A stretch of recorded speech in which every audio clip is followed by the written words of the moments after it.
the outer game, the structural game, also you want to create as much to make it as easy as yourself as possible, right? Like, don't do crime because then you could end up in prison, right? And now it's much harder.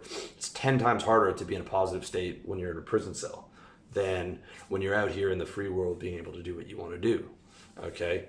Put good people around you. But at the end of the day, the outer game, the structural solutions, and the inner game are all the same. It all comes down to state, okay?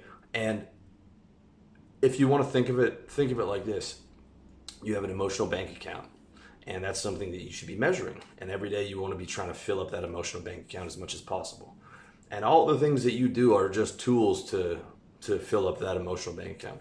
Your relationships with women, with your friends, your business, fitness, you know, the self-image, wearing nice clothes, buying nice things.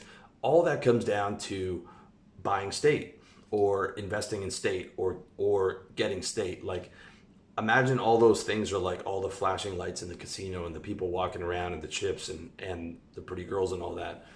And literally all that stuff exists for that cold gray count room in the back where they're just counting quarters, right? And it's a bunch of gray guys just counting quarters like in the first scene of Casino.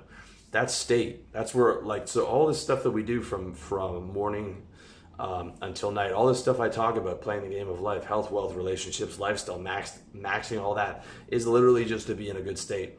So at least fucking commit to like having state as your primary priority. Start with the end in mind and recognize that it's a thing, and recognize like, hey, I am not going to keep allowing myself excuses to be out of state because X, because my girlfriend said something, or because there's problems in my business.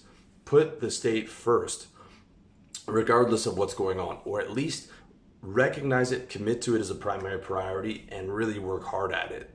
That's at least a massive step towards the battle of like just being adrift at sea like most people and totally unconscious of it, and just, you know, getting hammered from all sides by all these different things that that you choose to not take responsibility for, not take control of, and you know, not be able to, you know, consistently be in state.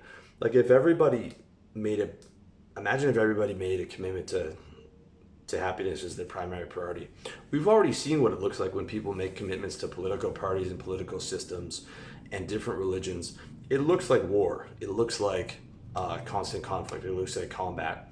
Imagine if everybody made a commitment to happiness. We'd be able to walk down the streets and like smile at each other and shake hands and hug people, and people wouldn't steal because stealing doesn't make you happy, and people wouldn't kill each other because that doesn't make you happy, and people wouldn't rape or torture because that doesn't make you happy. And we'd actually live in like a functional world. You know, corruption would probably be minimal.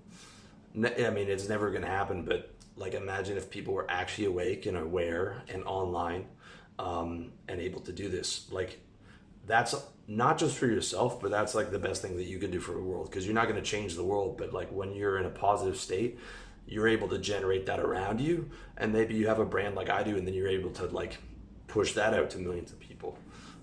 So not just for yourself, but for others is a huge thing. And look, we're not perfect. I mean, hour by hour, you know, I'm you know, reframing this, you know, trying to get state here, trying to get state there. It's a constant battle, but at least I'm in the game, and at least I'm committed to it, and it really is my primary priority, with everything else that I do basically designed to bring that to me. Now, one important caveat, okay? This is not an excuse for you to live 100% in the moment, or for the day. That's what dogs do, okay? Because otherwise you just do black tar heroin and you'd be in state for today, okay? 50% for today, 50% for the future. When you're at least 50% for the future, you're not gonna do hardcore drugs, because you know that within a month will just like decimate your state and your life and your reality. The same thing with any type of easy money, like crime or something like that.